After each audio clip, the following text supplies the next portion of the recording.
How's it going, everyone? It is I, Anime Outlet, and this is part 2 of What If Deku Was a Phoenix.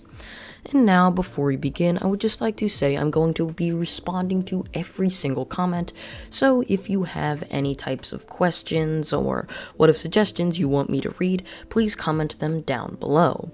So now, let's begin.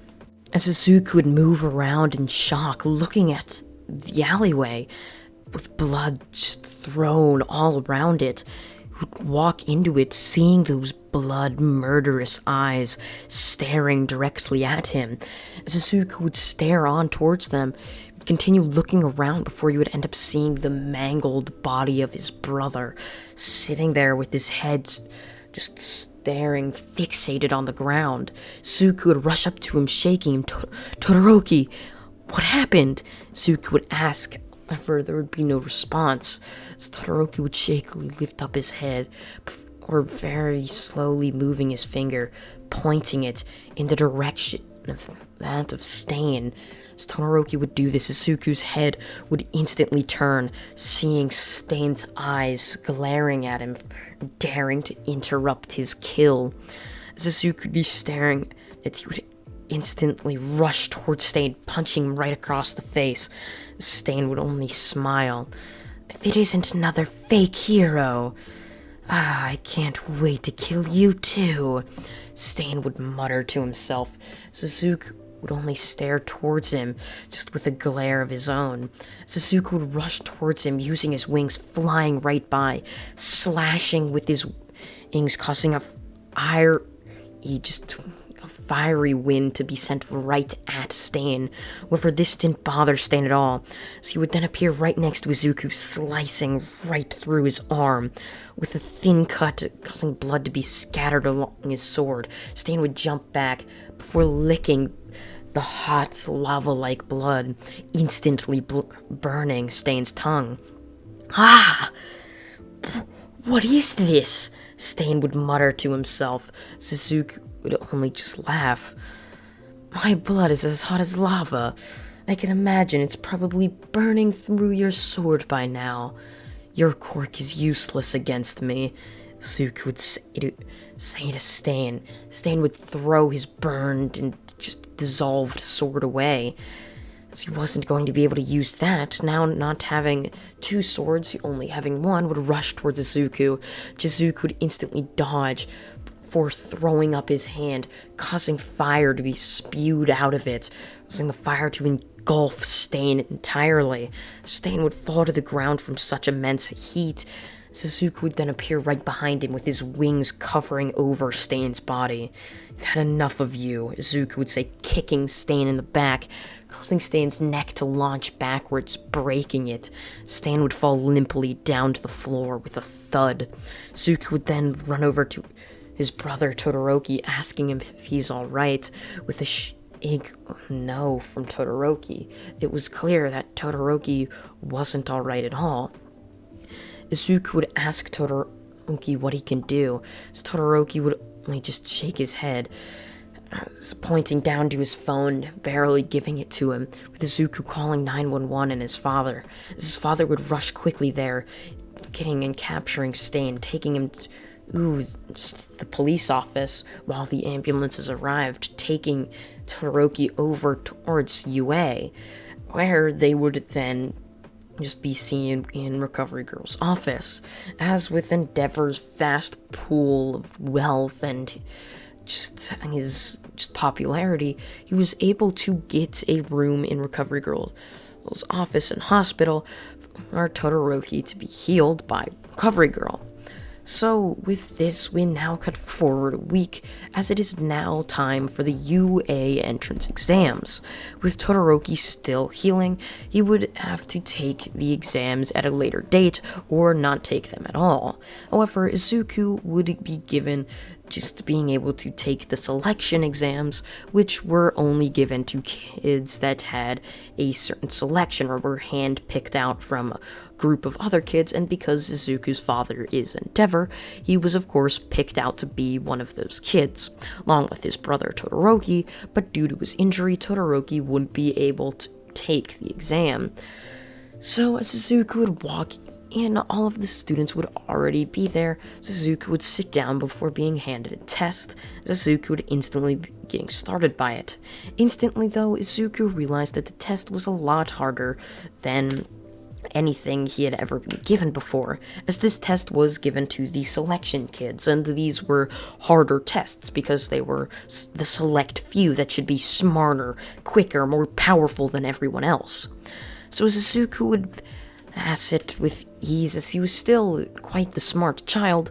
He would then go on to the hero exams, smiling with confidence, standing right by the door, as each of the kids would have their own door, where they would have a singular 0-pointer that they had to take down in the smallest amount of time.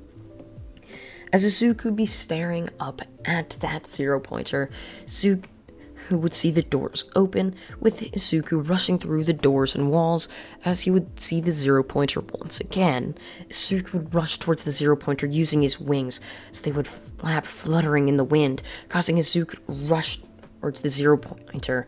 As soon as Izuku got close, his wings straightened before slashing right at the 0-pointer's neck, as his wings would end up slashing a lava-like substance, scattering it across the 0-pointer's neck. So the 0-pointer would have this lava start melting into its metal, going into its wires, melting those as well. Suzuki, seeing this, would smile, knowing what was about to come, as the 0-pointer would end up just malfunctioning with all of its wires just slowly burning away, so the 0-pointer would end up falling down to the ground completely disabled, as Izuku would end up smiling to himself before jumping out of the way as the 0-pointer would nearly fall on him. As Izuku would do this, he would end up landing in one of the normal normal exams for heroes. As Izuku would see this, he would end up just wondering where he happened to be, as there was these massive walls just containing all of the different cities. So with Izuku now in these cities, you would wonder what was going on with him and why he was here. So Izuku would end up just looking around, really just wondering what was going on. So with Izuku just wandering around the city, would end up seeing a couple of robots, as he would just think, I guess this is just more practice, and would destroy them with ease. So with this more practice, Izuku would rush around the city, destroying even more robots, where all of a sudden his ears would end up picking up some sort of frequency. Help! Help! Izuku could hear, as he would end up looking around, his head violently turning, wondering where this person was, what was going on. So finally, Izuku would realize where the direction was this voice was coming from. With Izuku now realizing, he would rush in that direction, seeing a 0-pointer towering over someone. Izuku, seeing this, would rush in, diving for that person, barely grabbing them. Izuku would then rush away from where he was, rushing away from the 0-pointer, as he would reach down, grabbing towards Izuku. However, was too slow. Izuku would set down that person before aiming himself, projecting himself, launching himself upwards towards the 0-pointer, putting his wings out, pointing, as the tip of his wings would be right ahead of his head, where Izuku would then start spinning rapidly, as if he was a drill, spinning so fast he would cut right through the 0-pointer's head. So the 0-pointer, not having any of the main part that was in its head, would malfunction and be disabled once again. With Izuku taking down his second 0-pointer, the exams would then finish. As the exams would finish, Izuku would be told that Izuku, along with the rest of the students, would be told that the exams were now over and that they can head home. 3 weeks would then end up passing, as Izuku would get a letter in the mail stating that he was in Class 1A, while his brother, still being injured, would have made Class 1B. Izuku would smile towards this before walking up to his brother, showing him the letter, with Todoroki frowning. "This is a mistake," he would say in a cold voice, with Izuku only just laughing. Yeah, as if They couldn't have two Todoroki brothers in the same class, now could they? Zuko would say, smiling, with just a grin on his face, as Todoroki would only shake his head. I'll be in that class within 2 weeks. They'll see I clearly outmatch most of those Class 1B kids anyway, Todoroki would say, as Zuko would only continue on his cheeky smile. As Todoroki would shake his head, would end up going to school the next day, as Zuko would be walking in or just waving his hand as he entered Class 1A to his brother, who would be entering Class 1B, the classroom right next to 1A. Zuko would walk in, sitting down or staring up at the board, waiting for the teacher to arrive. As Aizawa would end up walking in after a couple of minutes, he would greet the class. Good morning, class. Today, we're going to be doing some sort of exam type thing. Wait, on the first day? Some kids would say, with Aizawa giving a smile. Don't worry. It's only an exam to see if you belong in 1B or 1A. See, our teachers can sometimes make mistakes here. And so, we want to see just if any Class 1B kids deserve in Class 1A, and if any Class 1A kids deserve in Class 1B. So, I suggest trying your absolute hardest, Aizawa would say, smiling towards the class, as Zuko would only just shake his head.